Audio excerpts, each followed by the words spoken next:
Olá, pessoal. Vamos ao nosso estudo bíblico. Nesta oportunidade, vamos estudar a Carta aos Hebreus, capítulo 6, do verso 9 até o verso 12. É a continuação do trecho exortativo iniciado no capítulo 5, versículo 11, cujo objetivo é persuadir os primeiros leitores, ouvintes da carta, a perseverarem firmes no caminho do Senhor. O objetivo é a exortação para a perseverança. Observamos no trecho anterior, que compreende os versos 4 até o 8, uma palavra dura, uma palavra difícil às vezes até de compreender, fora do contexto exortativo, observando que o autor está fazendo uma exortação. E como característica da exortação, encontramos o exagero, encontramos o estereótipo e encontramos a generalização. Se esses apóstatas mencionados nesse trecho anterior, que seria impossível renová-los para o arrependimento, se tratava de um grupo hipotético ou real, não temos condições de, no próprio trecho, afirmar isso. No entanto, o objetivo é exortar a esses primeiros ouvintes leitores a perseverarem firmes no caminho do Senhor, a não virarem as costas para o Evangelho. Também apresenta no trecho anterior a temática que atravessa a carta a respeito da unicidade do sacrifício de Jesus Cristo. Jesus morreu uma única vez, diferentemente dos sacrifícios no judaísmo, que acontecia muitas vezes. Jesus morreu uma única vez, e aquele que nele crê recebe pelo seu único sacrifício suficiente o perdão dos seus pecados, não podendo assim reivindicar um segundo sacrifício para um segundo arrependimento, para uma segunda salvação em relação a Jesus Cristo. No entanto, não se fecha a possibilidade para arrependimentos pós-batismais. O autor não entra nesse mérito. No entanto, seu objetivo é persuadir, através de palavras duras, aos seus primeiros ouvintes leitores a permanecerem firmes. A gente percebe agora no trecho que continua e conclui essa exortação, do verso 9 ao verso 12, que aquilo que ele falou nos versos 4 a 8 não se referia diretamente aos seus primeiros ouvintes leitores, aos hebreus a quem escreve o seu texto. Pois ele diz no versículo 9: Quanto a vós outros, todavia, ó amados, estamos persuadidos das coisas que são melhores e pertencentes à salvação, ainda que falamos desta maneira.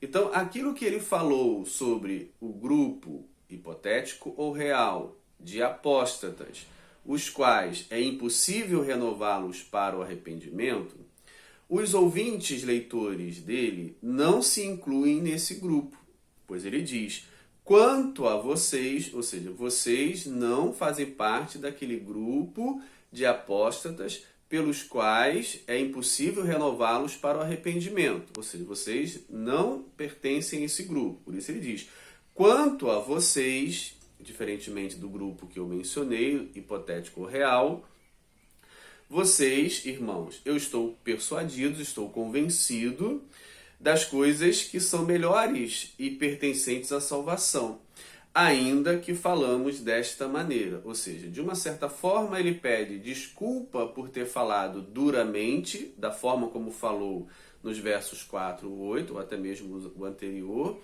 mas que vocês, meus primeiros ouvintes leitores, não se incluem naquele grupo. Então, por que ele falou desta maneira, se não era para esses primeiros ouvintes leitores? Se não incluía eles? É para protegê-los, é para evitar que eles entrem nessa categoria que ele mencionou no verso anterior.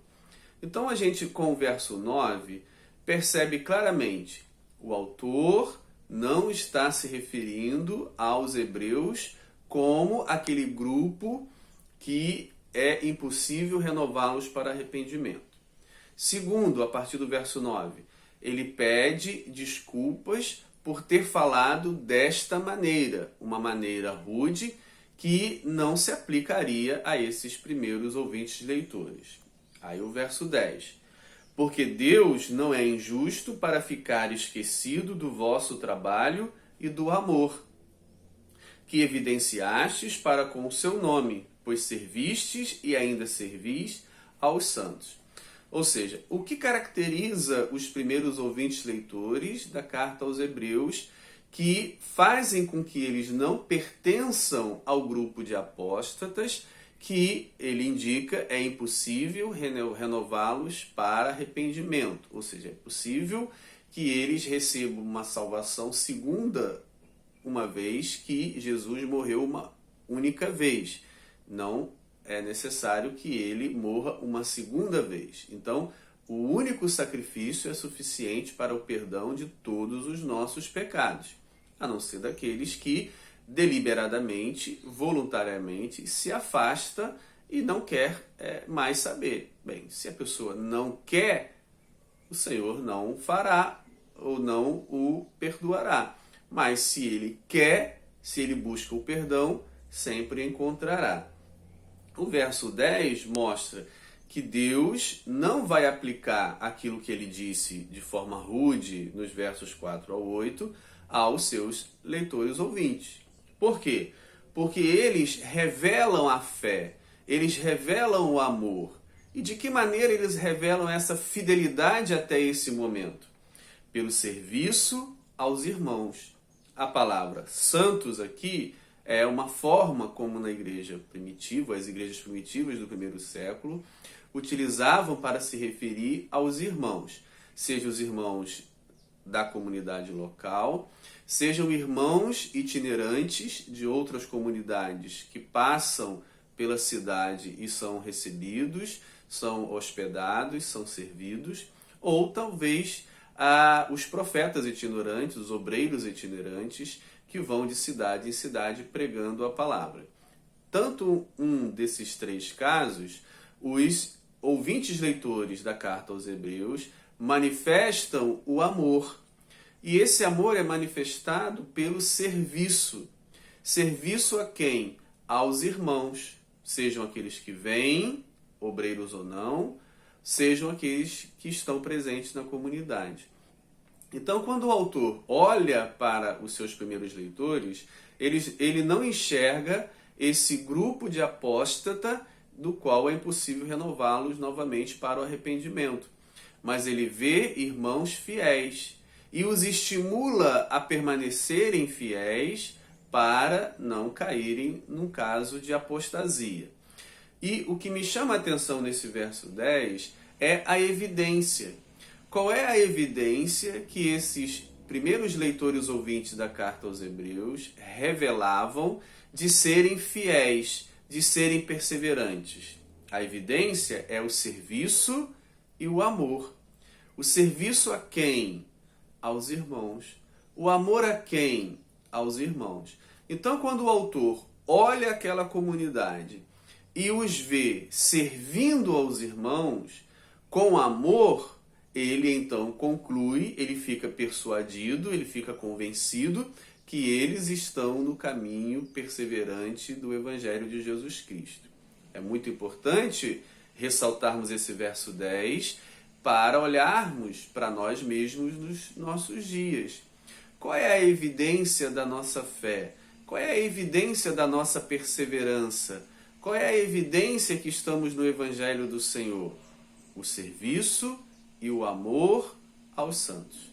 Se não vemos esse serviço, se não vemos esse amor entre nós, então estamos ou não estamos perseverantes no Evangelho. O Evangelho é caracterizado na vida da igreja pelo serviço.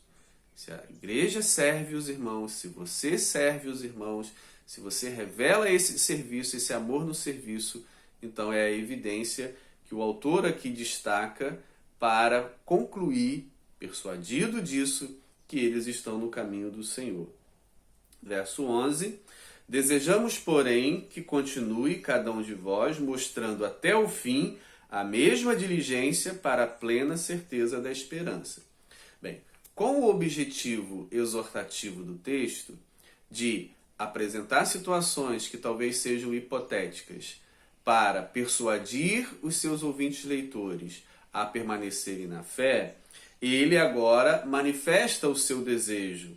E o seu desejo é que eles continuem mostrando até o fim essa mesma diligência, esse mesmo serviço, esse mesmo amor aos irmãos, essa mesma fidelidade ao caminho de Jesus e à vida de Jesus como exemplo. Ele espera que isso continue acontecendo, pois pode então não acontecer. Se ele deseja que continuem, há o perigo de não continuarem. E por isso ele se preocupa com o seu texto para reafirmar constantemente para que continuem, para que sejam perseverantes. E com isso a temática da perseverança se revela. É necessário perseverar até o fim, como ele diz. Um de vós mostrando até o fim a mesma diligência, o mesmo esforço, a mesma preocupação, a mesma atitude, a mesma fé, para a plena certeza da esperança. Tudo que é feito visa uma esperança a se realizar. E essa esperança se refere à vinda do Senhor, à transformação na vinda do Senhor, à salvação plena na ressurreição dos mortos, aqueles que morreram em Cristo, e à salvação, a transformação do corpo aos que estiverem vivos. Essa esperança da salvação plena a se realizar na ressurreição dos mortos. Isso que até aqui, nos capítulos anteriores, tem se revelado em alguns momentos, que a salvação plena, que o descanso pleno, o sábado pleno, né, o repouso pleno, se dará na ressurreição dos mortos. Então, esse é o desejo dele, que continuem certos, esperando confiadamente nessa esperança. Verso 12, ele finaliza esse trecho exortativo. Para que não vos torneis indolentes, preguiçosos, desanimados. Ou seja, o serviço requer persistência, esforço. A indolência, a preguiça, o desânimo é contrário ao serviço no qual eles mostram. Então, ele deseja, para que não vos torneis indolentes, ele deseja que eles continuem ativos e trabalhadores, mas imitadores, ou seja, não indolentes, mas imitadores daqueles que, pela fé e pela longanimidade, pela paciência, mais uma vez a palavra paciência reforça a ideia da perseverança, herdam as promessas. As promessas se referem à salvação plena, o repouso absoluto na vinda do Senhor, na ressurreição dos mortos. Então, o trecho exortativo, começado no capítulo 5, verso 11, finaliza aqui no 6, 12, mostrando o seu amor. O escritor apela, persuade, tenta de várias formas discursivas manter os seus primeiros ouvintes leitores perseverantes. É um apelo à perseverança. Continuem trabalhando, continuem servindo, continuem amando, manifestem esse serviço, esse amor por meio do serviço, essa fé por meio do amor e por meio do serviço aos irmãos. Sejam perseverantes, não desanimem, não se tornem preguiçosos, mas continuem ativos, persuadidos da esperança que nos aguarda, assim como aqueles que pela fé e pela longanimidade herdaram as promessas, assim também nós aguardamos essas promessas. Assim, nesse verso 12, finaliza essa parte exortativa e, a partir do verso 13, no nosso próximo vídeo, vamos analisar já um trecho de caráter expositivo, onde cita-se um texto do Antigo Testamento, se explica e se aplica à realidade que vivem ou para o objetivo pelo qual o autor quer transmitir um ensinamento. Abraço.